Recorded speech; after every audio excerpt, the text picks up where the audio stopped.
बिस्मिल्लाहिर्रहमानिर्रहीम। अस्सलाम वालेकुम दोस्तों, आज की इस वीडियो में हम ओहम्स लॉ के बारे में पढ़ेंगे।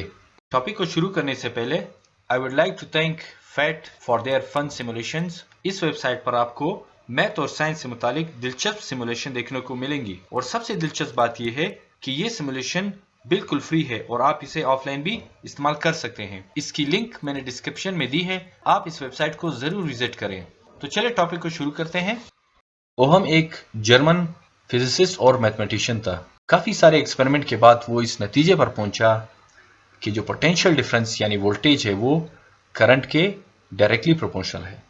यानी अगर पोटेंशियल डिफरेंस को हम V से डिनोट करें और करंट को I से डिनोट करें तो V is directly proportional to the current.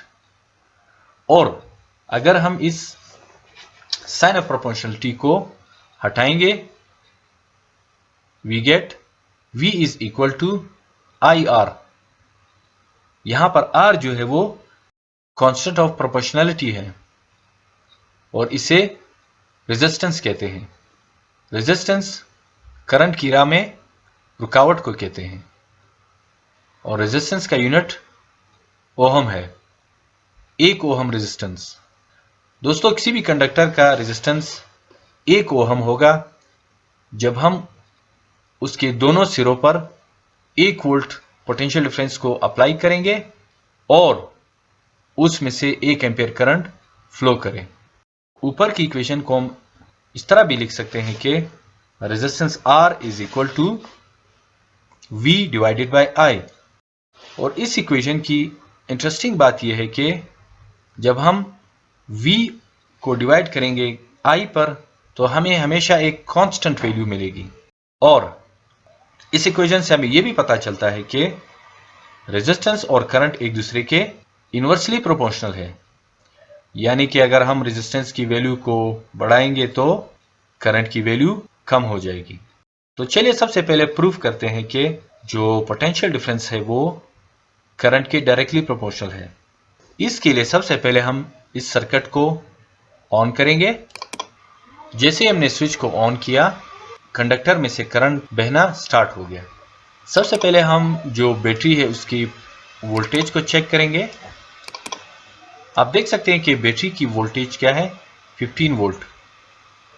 और अगर आप यहाँ पे एमीटर पर नजर दौड़ाएंगे तो आपको पता चलेगा कि जो करंट है उसकी वैल्यू 0.5 एम्पियर है।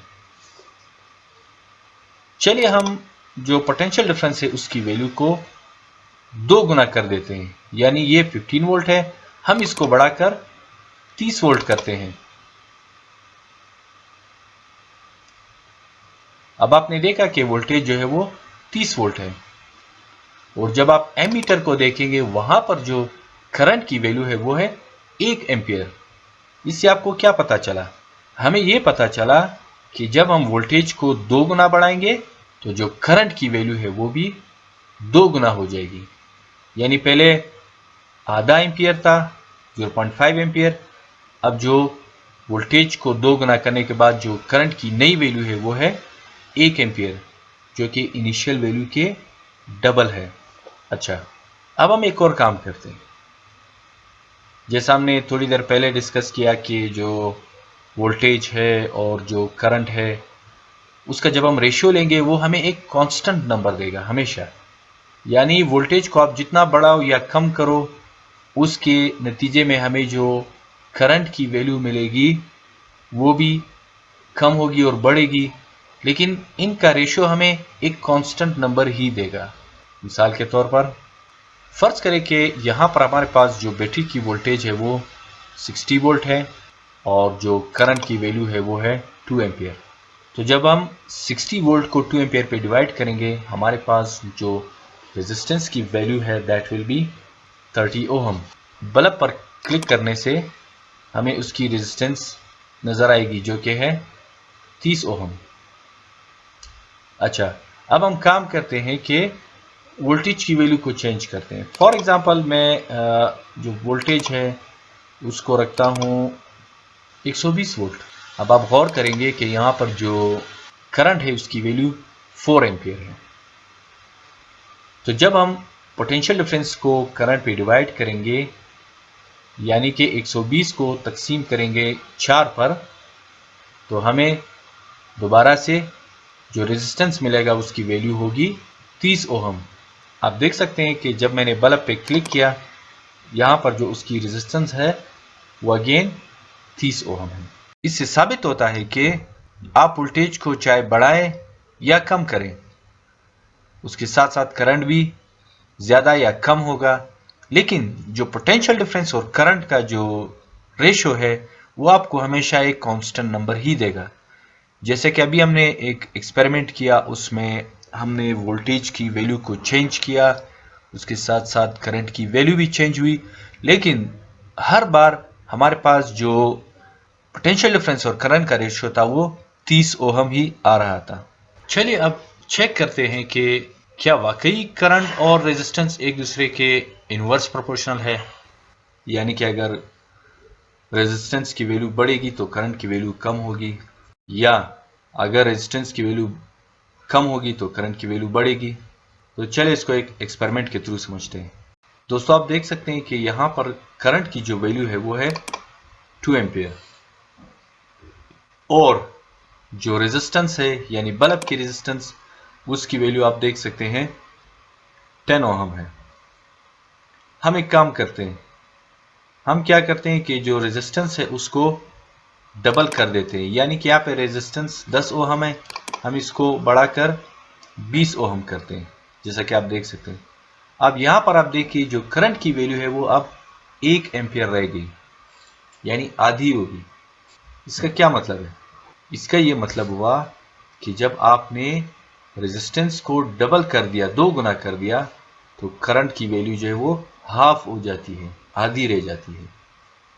इससे साबित होता है कि जो रेजिस्टेंस है और जो करंट है वो एक दूसरे के इनवर्सली प्रोपोर्शनल है। अच्छा दोस्तों, अब हम ओहम लॉ को यूज करते हुए कुछ प्रॉब्लम्स को सॉल्व करेंगे। दोस्तों आप देख सकते हैं कि हमारे पास यहाँ पे जो करंट की वैल्यू है वो है 0.6 एम्पियर, और जो पोटेंशियल डिफरेंस है यानी वोल्टेज वो है 20 वोल्ट। यहाँ पर अगर हमें रेजिस्टेंस मालूम करना हो तो रेजिस्टेंस के लिए हम ओहम्स लॉ यूज करेंगे, जिसके मुताबिक resistance is equal to voltage divided by current.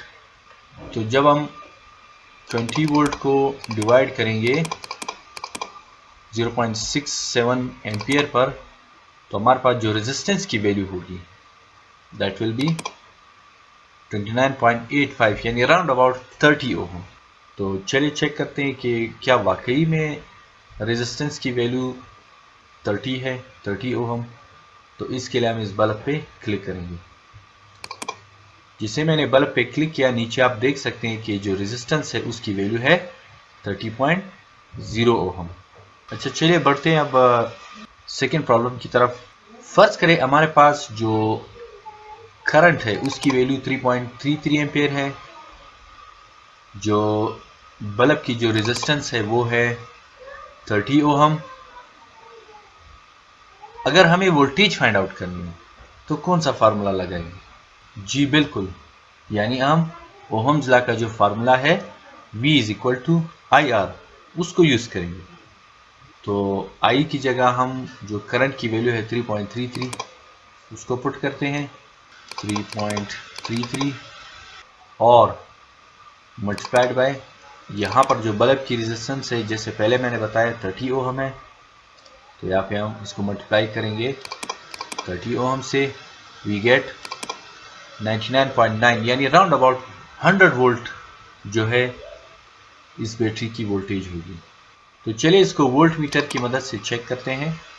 आप देख सकते हैं कि यहाँ पर हमारे पास जो बैटरी की वोल्टेज है 100 वोल्ट है। अब एक और प्रॉब्लम को सॉल्व करते हैं। सपोज हमारे पास जो बल्ब है उसकी रेजिस्टेंस 75 ओहम है और जो बैटरी की वोल्टेज है वो है 120 वोल्ट। तो ये जो सर्किट है, यहाँ पे जो करंट फ्लो कर रहा है इस बल्ब के थ्रू, उसकी वैल्यू कितनी होगी? दोबारा हम ओहम्स लॉ को यूज करेंगे, जिसके मुताबिक current is equal to potential difference divided by resistance. तो चलिए हम फार्मूले में वैल्यूज को पुट करते हैं, यानी कि 120 वोल्ट डिवाइडेड बाय जो रेजिस्टेंस की वैल्यू है वो है 75 ओहम, वी गेट 1.6 एम्पियर, यानी कि जो करंट इस बल्ब के अक्रॉस फ्लो कर रहा है उसकी वैल्यू है 1.6 एम्पियर। तो चलिए एमीटर की मदद से हम करंट की वैल्यू को मेजर करते हैं।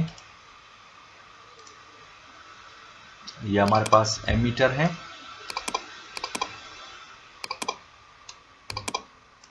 यहाँ पे इसको मैं कनेक्ट कर रहा हूं सीरीज में बल्ब के साथ। आप देख सकते हैं यहां पर जो करंट की वैल्यू है वो है 1.6 एम्पियर। तो इस तरह से हम ओहम लॉ को यूज करके जो वोल्टेज, करंट और रेजिस्टेंस की वैल्यूज है उसको कैलकुलेट कर सकते हैं। अगर आपको ये फार्मूले याद करने में दिक्कत हो रही है, आपको मुश्किलात का सामना करना पड़ रहा है, तो परेशानी की जरूरत नहीं।